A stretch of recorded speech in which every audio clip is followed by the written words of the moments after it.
People ask me, what's it like? And I'm like, wala naman choice eh. Parang if we conquer it, if we thrive, we have to live beautifully because we never really know. God gives us the life. If He wants to take it away, that's His will, not ours. Actually, the fact that I am here, it's already a blessing. I'm already celebrating the gift of life, the gift of new friends. Yes. Yeah.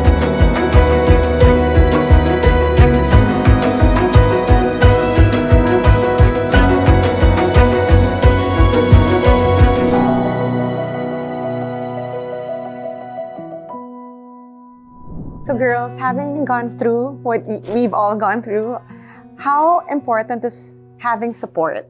I believe that having a support system is very important at the very start of your healing. My doctor told me that you should have this support of positivity and people who will be around you in the process of your healing. And the support system should be holistic.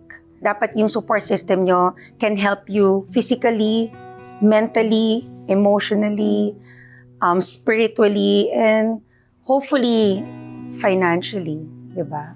It's such a big thing to have a core support system, especially from the very start, day one. Who are the people who help bring you up at that time? It takes a village. It takes such a village, It no? does. Like, I remember from that day that I was diagnosed, you have to tell your family, your immediate family. We called our parents, and then we went to the church. And then I remember the last person I told on that day was my mom, because it was heavy for her. I just wanted to be strong first before I will tell it to her, because she's 83. So, I want her to be my support system, and I don't want her to crumble in front of me. So yeah, those are the things. Yeah, for me, also my experiences, I remember when I was given a diagnosis, I think my mind went blank, and it was blank for a good 2 to 3 weeks. Yung parang you're in denial. So I don't think I was in any position to be making major decisions. So I always tell my husband na parang, if there's one person who really saved my life, I guess in a way it was him, because he took on this full soldier general mode na he took charge. He was the one who was really looking for the primary care provider, the doctors, everything. While I was just tulala, really parang I couldn't function. So, having him, and then, family, my in-laws, my parents, they really parang took good care of me. Alam mo yung when you're going through chemo, tapos you have brain fog, tapos bubuksan ko yung mga cabinets, tapos hindi ko isasara, I'll just walk away, nakabukas lahat ng cabinets sa kitchen, and they'll just quietly close it for me. They won't even say anything na bakit. Parang they just understand that you're really going through a lot. With that in mind, now that we've gone through it, how can we support others that are going through it now? As someone who's going through it, how would you like people to support you? For me, I'll have to check first if they're okay with you coming in or offering help, because some they just want to keep it to themselves first. That's right. So You respect their space first. Maybe I'll time it to when they're more open, and that's when I'll say what can I do for you? Because I have a support group in San Juan, breast cancer patients, if they want to also come and listen in and help out. In my case, how my friends handled me, they just knew when to step in. Of course, they would take it from where I am, what was I telling them at that point, and if they think I would need them. I got my diagnosis a few days before my birthday. So they were like, April, would you want to go on a picnic with us? We'll prepare some healthy food and some bubbly kombucha for you since you're not drinking alcohol anymore. Something like that, right? And another friend just said, April, I'm gonna bring in my cleaners for you. You just had a surgery. I'm sure you can't take care of your house. Grabe the gestures. I mean, Alam mo, those crazy yung support system. nakakaiyak. Sobrang Diba? nakaka-touch. The support system. I would say for us cancer patients, it's hard for us to tell them what we need, because that's the usual question. How can I help you? Do you It's hard do you to need anything? answer, actually. Don't ask that, because we don't know how to answer it. Just provide. Just do what you can. Ikaw na bahala.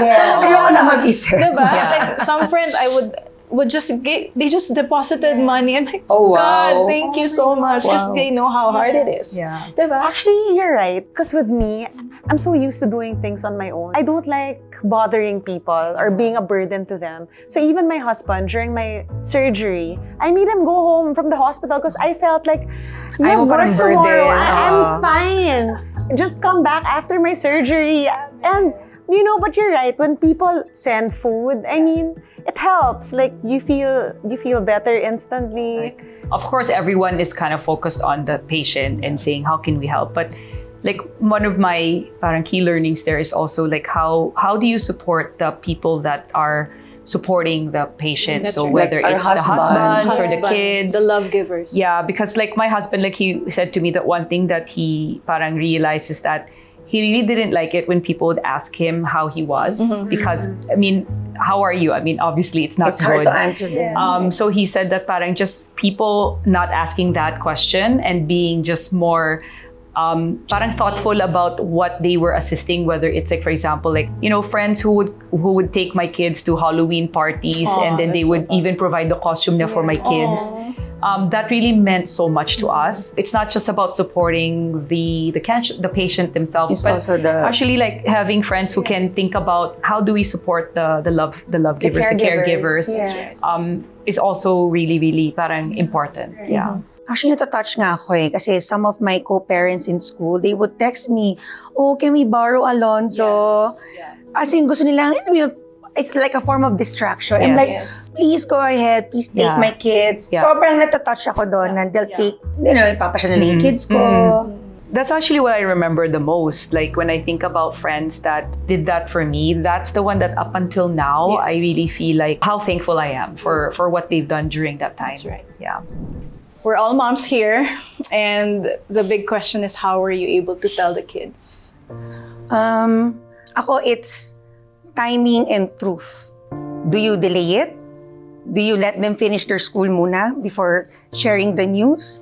Is your support system ready when you tell them the news? During that time, I was blessed with good timing kasi it happened towards end of the school year. So I told my husband, let's not tell muna the kids kasi both boys are running for honors. So sayang naman, diba, if they'll be distracted. John and I agree that we will not sugarcoat the situation because I know my kids are smart and mature enough to understand. So when we told them about the news, syempre both of them cried. Like my eldest, yung cry niya as in hiyaw. Hiyaw kind of cry. And then Alonzo was tulala. And he had a lot of questions na, Mom, why is it stage 4? Mom, why do you have cancer? Mom, are you going to die? So, syempre, diba, hearing those questions, parang, as a mom, it's heartbreaking. Parang in my head, my God, Lord, my kids are still young. I told them, soon, Mama will lose her hair. Mama will be bald. So if you see Mama bald or losing her hair, please don't be scared.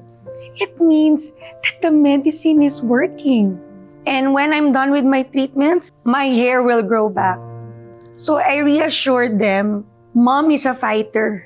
Mama is strong. And I will get through this. And then we all ended up crying together. I told Francis I really wanted to focus on healing and I didn't want to hide anything from the kids because, you know, that's like added baggage also for myself to like, you know, protect them from all this.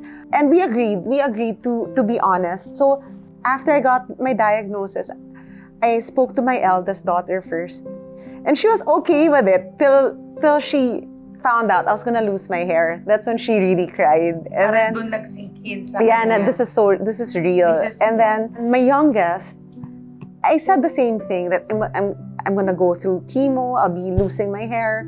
And he asked me if I was gonna die, and I said, people die from cancer, but we're gonna do our best. You know, I actually said the same thing. Like your prayers are so Yeah, Powerful. a child's prayer is really And you know, powerful. he learned how to pray the rosary. Oh, that's That nice. my 6-year-old. And every time I do PET scans, he prays for me. They manage. I mean, they learn how to cope also. As long as you're honest and you don't lie to You don't them. sugarcoat Yes. How about you, Odds? There was never a question whether we would tell them or not. So, you know, ako kasi I grew up in Canada and then my husband is Canadian as well. So, parang yung mindset namin is very Western in that sense that we knew that it wasn't a matter of telling them. It's just we have to tell them. So, I don't know, they were very young. So my youngest at that time was only 2. My middle one was only 6. And then my eldest was 9. For them, I think they didn't really know what it meant. It just meant that I was sick and that I needed to be away from them for a long period of time. So I remember, same with you, like I was diagnosed right after school ended. So, which is really good. The timing kasi, was good. you know, kasi it's hard when you're at school and all the kids and all the Oo parents are naman. asking, how's your mom, right? So parang we had the 2 So months. pati rin sila maaano Oo, rin. na kami lang. And we were able to spend time together before they went back to school. Exactly. And I did my treatments. And they were with me for the first part. Honestly, like, I didn't see a lot of it kasi nga, they were separated from me. The only one that was left with me was the 2-year-old who really brought a lot of joy to me at that time because hindi naman niya alam ano nangyayari. Correct. I know that there's some trauma for my kids, honestly. I think dealing with having a mother who's away. going through cancer plus being away, I think there's still some now that we have to work through because I don't, at a young age, I don't think they really knew how to process. I liked how you managed it. Parang there's really no way around how to explain it or to sugarcoat it, but there's a way to help them process it and do it together in a way that they feel like it's not scary. Yeah. That's right. When I received my diagnosis and I had to tell my eldest daughter the next day, it wasn't a family gathering. And I was scared that some of the titos and titas will already talk to them about it. And I mentioned, let me talk to my daughter first. And the good thing about it, my daughter already knew about cancer because my eldest brother in 2020 suffered from cancer as well. So she kind of had an idea.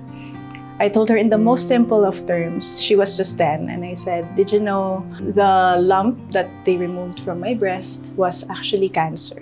She was crying. But it's okay, anak, because there are good medicines now. And just like your Uncle Joel, I will also be healed. We just have to do a lot of things in the hospital now. Mommy will be doing so many other things just to get this cancer out. Yes. But the challenge was when we thought that it was that surgery lang, and I would be told that you'll have another surgery. I have to tell them also. And they're like, Mom, what happened? I thought you're okay. Because I also have to explain to my 6-year-old, she's 5 then. There's still some baby cancer cells that need to be taken out. And they'd be like, they're crying again. And they're like, Mommy's strong, right? You see Mommy work out. Mommy's working out so that I will be stronger than the cancer. And then I have to tell them, how do I tell 2 girls that my breasts will be taken out? And they were so fixated because they were breastfed children. You know, they love my breasts talaga. The smell, the touch, diba? That's their comfort. And for me to tell them that my breasts will be taken out, that was the hardest. And I had to tell them that it has to be removed. And I'm sorry because this will save Mommy's life. And it's the only choice that we have now so that Mommy will stay with you for a longer time. And the moment that the bandages were taken out and I take care of them every night, I show them. I am topless and I show them how I care for my breasts, for my wounds. They've seen how it went from all bruised up to healed, and they've seen all of it. And What was their reaction with this? they're like, Mom, your wound is getting better. They're like that, Mom, it's getting better today. It looks so nice now. There's no more scab. And I'm like, yeah, because it's just like our normal sugat. It heals. And the important thing is Mommy's okay. Can you feel it? Then they touch it because I lost sensation already. Do you feel this, Mama? No, I don't feel it anymore. You know, I mean, for them to be able to see the process of cancer in me and how I managed to really kick it out of my body, and you know, me and my husband working together, they saw how their daddy took care of me, gave me baths every day, you know, helped me stand up from my bed. Those things acts of love that they saw in my entire cancer journey is something that's, something I won't really regret.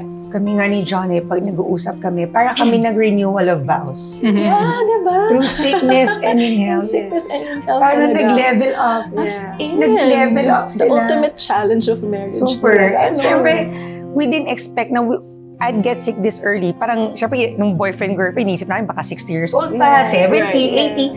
Not this early of our marriage. But I'm grateful that we have, mababait ang mga asawa natin. Kasi they're such a big blessing. Okay. So as a mom, what are your worries? Like if you're alone, what do you think? After what we've gone through. Yeah. So for me, one thing I always say to people and even like fellow survivors is that, once you have it, it's a part of you. It's actually like, how we say parang survivors. I actually don't really like the word survivors. I like to call ourselves thrivers because Yes. parang we thrive beyond, right? Yeah. But of course, what we've gone through, we're part of like a group of women who you truly know what it's like to be someone who's gone through it, because we're never really truly cured of it in a way. That's right. Yeah. Like it's always a part of us now, right? So I always ask myself, how do I live my life? Like, do I live it with purpose, with meaning? Like, am I uplifting others? Because I realized that after going through the cancer and not knowing what the next 6 months, like whether you're gonna be in like still here, right? What are we really aiming for? Is it like fame? Is it money? If it's just that, you'll realize that quickly when you're sick, none of that matters, right? No Your matter how much, family. it's just your family. That's it. It's like your loved ones, your kids, your husband, and your parents. That's it. That's all that matters. Para ako, if you ask me what my wish is that I want to live long enough to see my girls get married.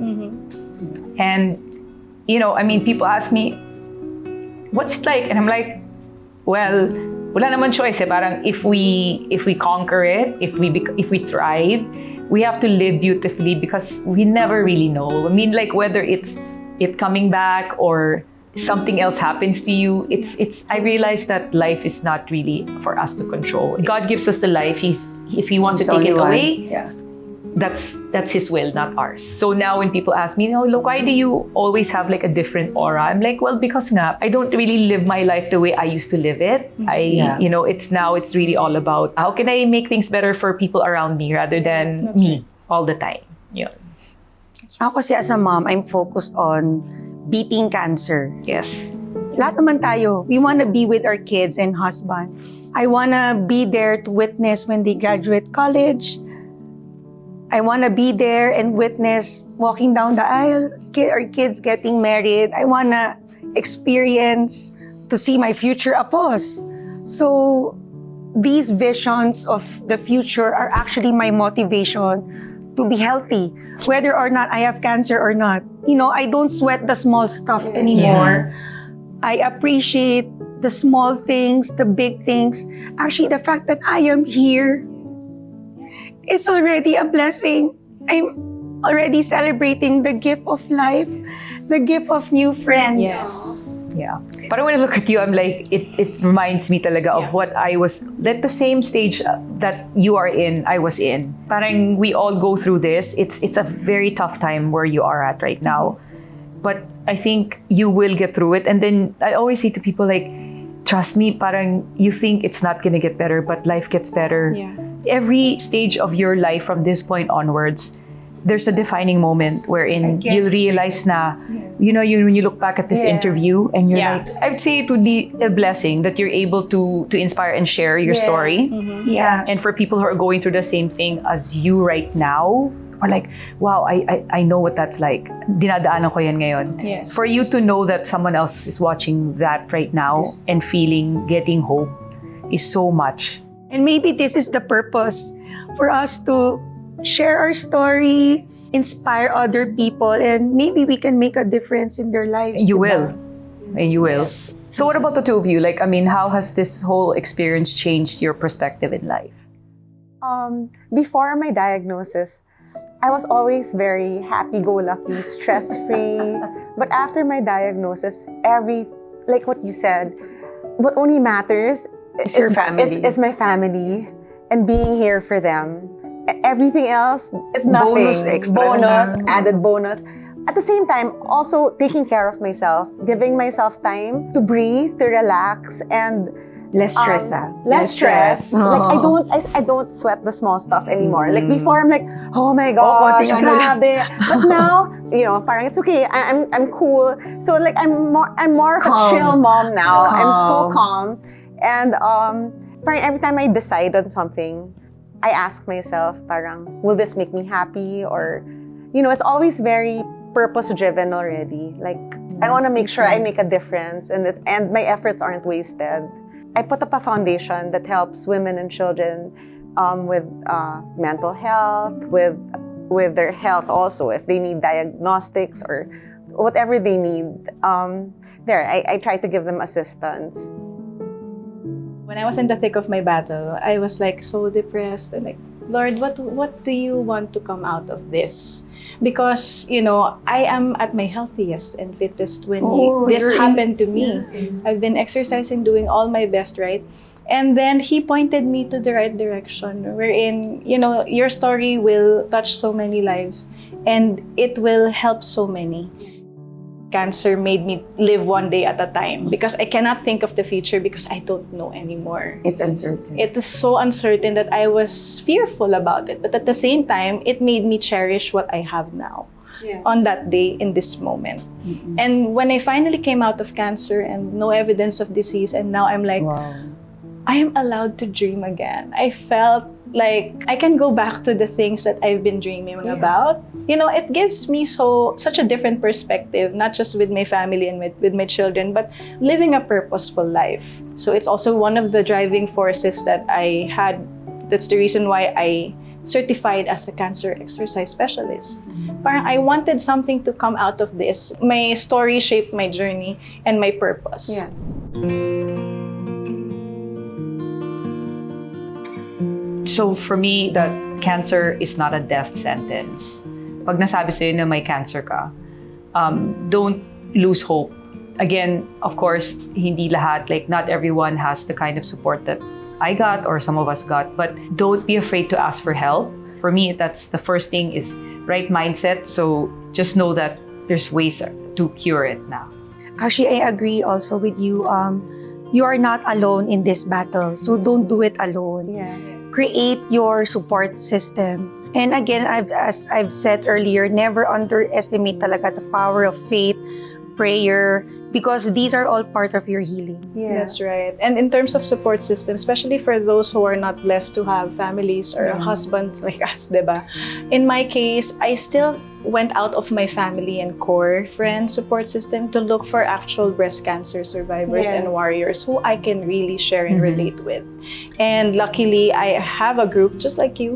We're called the Breast Friends. It's really important to be able to find people who you can connect with and, to just really share everything. So important to have friends that are You can relate. that are in the community. Yes. Yes. Wala ka akong Because community. Sama ka na sa Ayan, Keri and I met her right after you were diagnosed, remember? Kasi di ba parang even, like, we don't really see each other much. Rarely But see you. But when we see each other, nakita. parang, Keri, di ba parang, how are you? Right. And There's always a connection. Yeah, we that's need the it. one thing We really about do. breast Kasi nga, cancer, it's like- gonna be part of us Yes. forever. It's part of you Yeah. forever. And then when you meet someone, it's like an instant sisterhood. Yes. Yeah. Instant connection. It's like Breast friend. Breast friends. Yes, nga breast talaga. friend. It's the worst club to be part of, but Yes. it's the best members. Nga.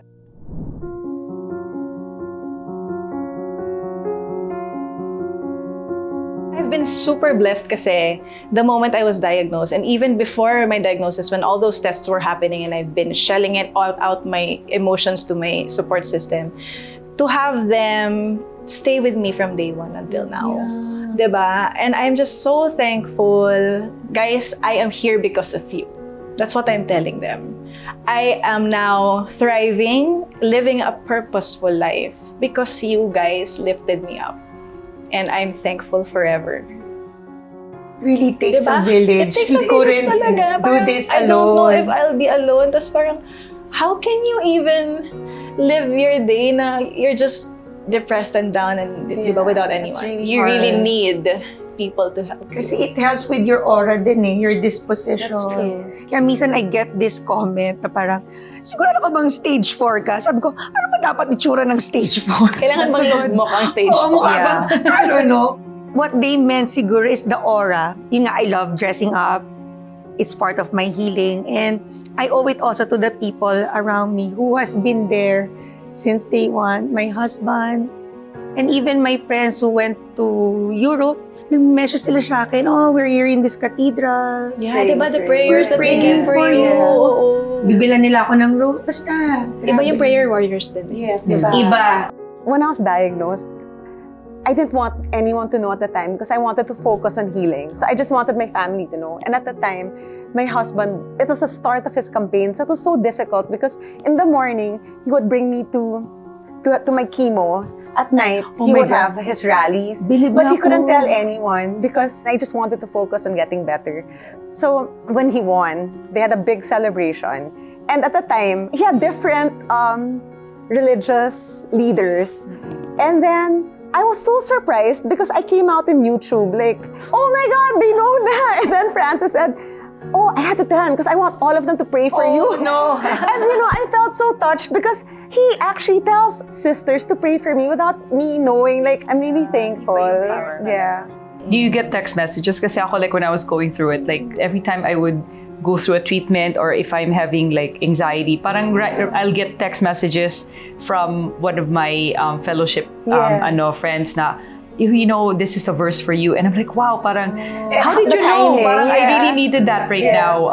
And, you know, funny, like, parang it's really ongoing. Hindi lang yung parang just from the time that you were going through it. Right. And They're they're still still there. there. They're still there. They're still praying. They're so, It's like you're Yeah. part of their day na. Yeah. exactly. So I'm so thankful. I'm so Yeah. thankful for my husband, of course, my children, my sister, and my late mom. I mean, they were my strength. And I'm so Yeah. grateful for my prayer warriors and my friends Yes, who have been I agree. there for me since day one. And they continue to be there for me.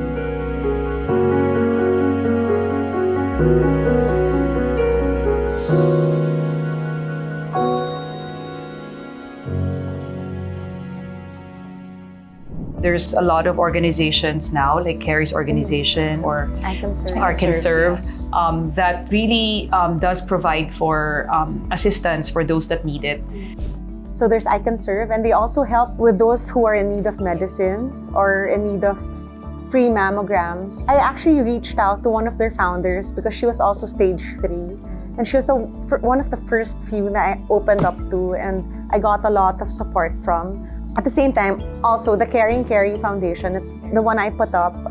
It also helps people who needs help with anything medical. There's also I Want to Share Foundation, which helps kids going through pediatric cancer through the PGH. Yes. So that's also one. And right now, I'm partnered with Better Days Wellbeing Center. It's located in 15 Fordham in White Plains, Quezon City, wherein we create like free workshops, events. We even have, what to do when you just got diagnosed kind of Zoom sessions with cancer coaches. There are mindful and spiritual activities. There's also exercise and movement care of me. We're also in touch with a nutritional oncologist so that it's gonna be a holistic kind of approach to survivorship and even to those who are just diagnosed. If you follow their Instagram, they have events laid up every month that you can join. Some are free, some are not, but yeah. There's also one, it's called Care Well. Yes, in Care Well. Makati. Yes, I and heard they do of the that same too. thing. Also, Yes. they have free activities like Qigong, the yeah, exercise like, yeah. and Zumba, and they have free counseling also at Care Well. Ayun, yeah, I heard of Care Well as well.